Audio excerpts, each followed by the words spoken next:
The universe as we know it is permeated by natural laws. Everything seems mechanical and at least statistically determined. But what happens when we attempt to fit the human psyche into this framework? Can the mind, our consciousness, truly be nothing more than a passive byproduct of matter?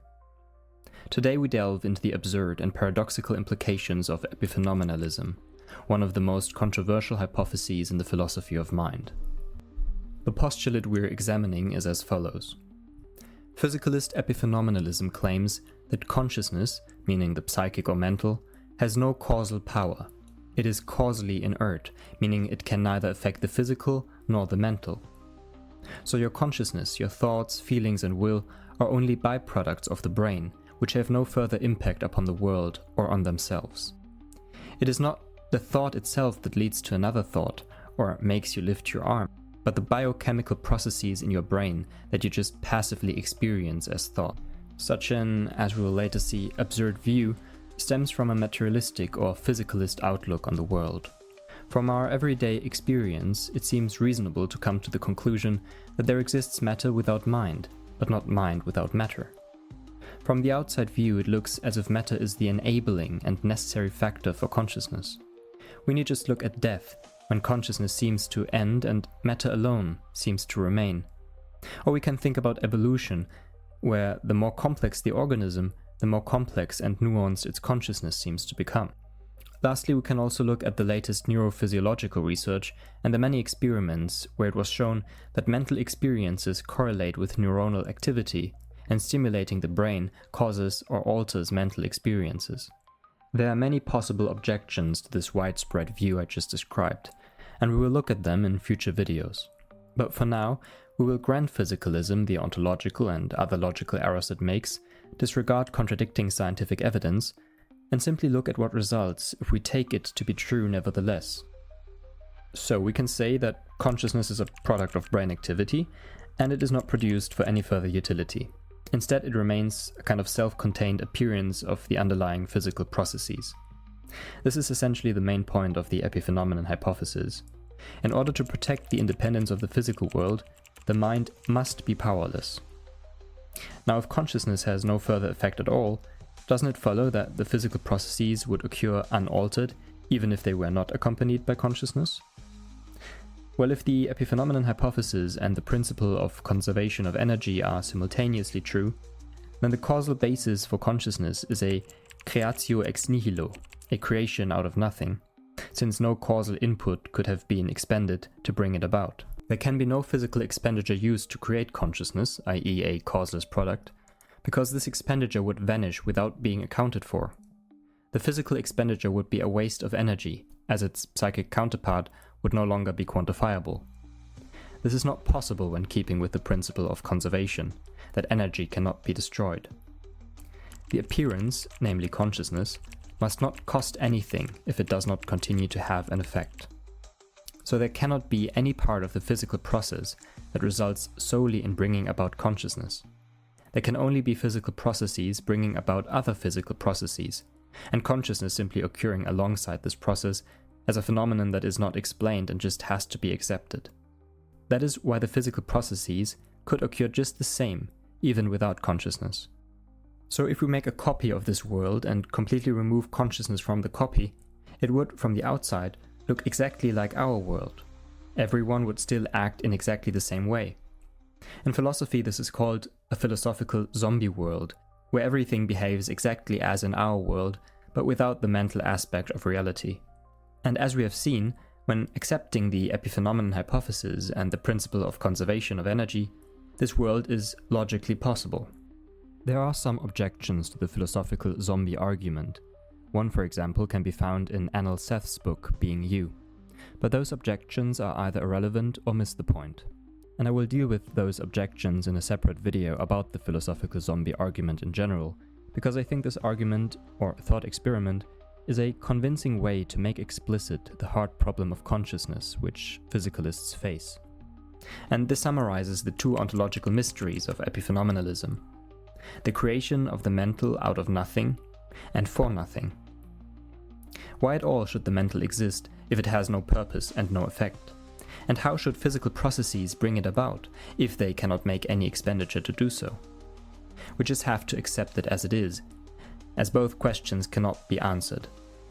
Now here come the psychophysical parallelists who propose that the material and the mental are simply two parallel phenomena of reality and do not interact with each other. This eliminates the first absurdity, that mind is created ex nihilo, but it still lacks any explanation for the second, namely that there is no reason for there being two worlds acting independently and parallel to one another if one would suffice. But parallelism also begs the question why consciousness seems to only appear in connection with specific physical structures, i.e. organisms with a complex neuronal structure. So while the physical world is a continuum, the mental world starts and stops existing, or at least is sometimes dormant and other times acute. To account for this critique, parallelists bring in Leibniz's concept of pre-established harmony. But invoking such pre-established harmony presupposes another metaphysical force or other explanation beyond matter and mind, something like a god that synchronized the two clocks of matter and consciousness in the beginning of their existence. Let's consider epiphenomenalism from the metaphysical perspective. Again, according to the hypothesis, the psychic can neither affect the material nor the mental, so it cannot influence itself. Otherwise it would stop being epiphenomenon and could just start going its own ways. But then the physical would act against the mental, which is not possible. If my thoughts want to raise my arm, but my physiology wants to keep it still, we obviously reach a dilemma. Either consciousness is powerless against the physical and the mental, or it possesses power over both. So even though it seems that one thought follows from another, according to epiphenomenalism, they actually don't. Instead, they stem from the physical basis and only appear to be continuous and self-producing or self-generating. Just like on a movie screen.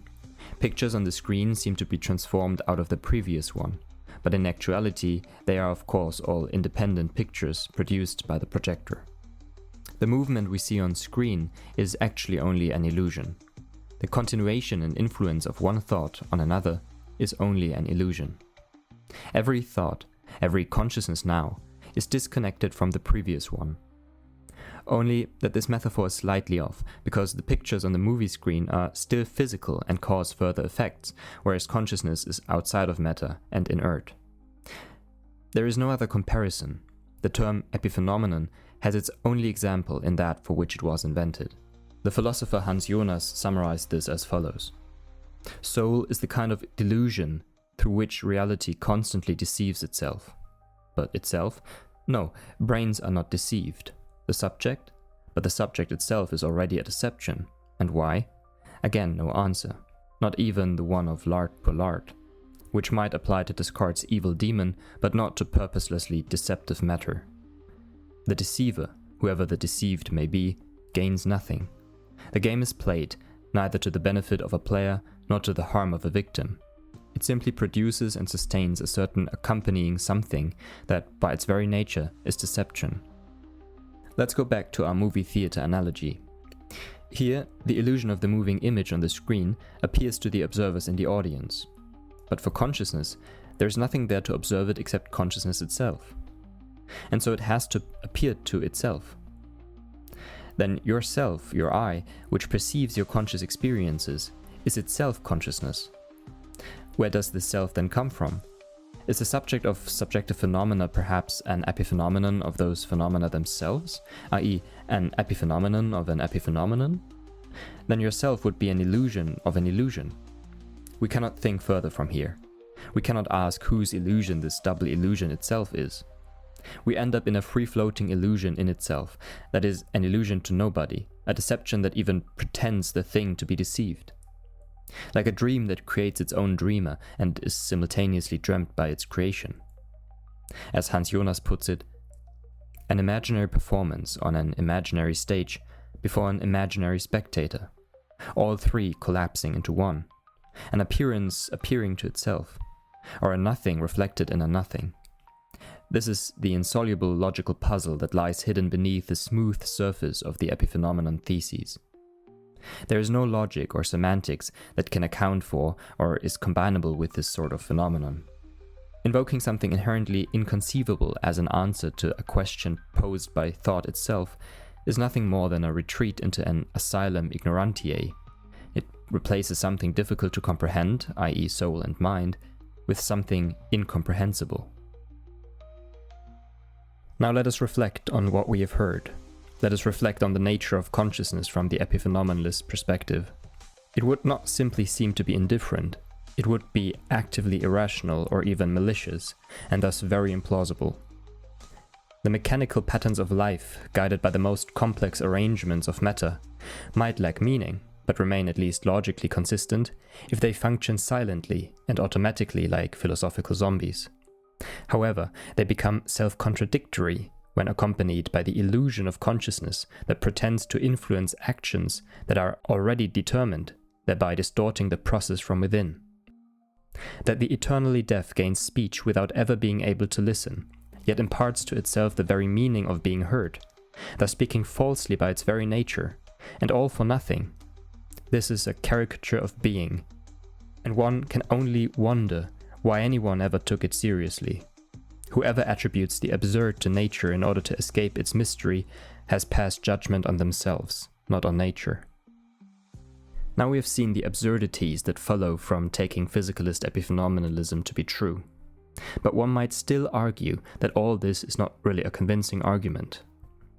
This is why in the next video we'll take a closer look at other arguments against epiphenomenalism, namely arguments from the evolutionary perspective.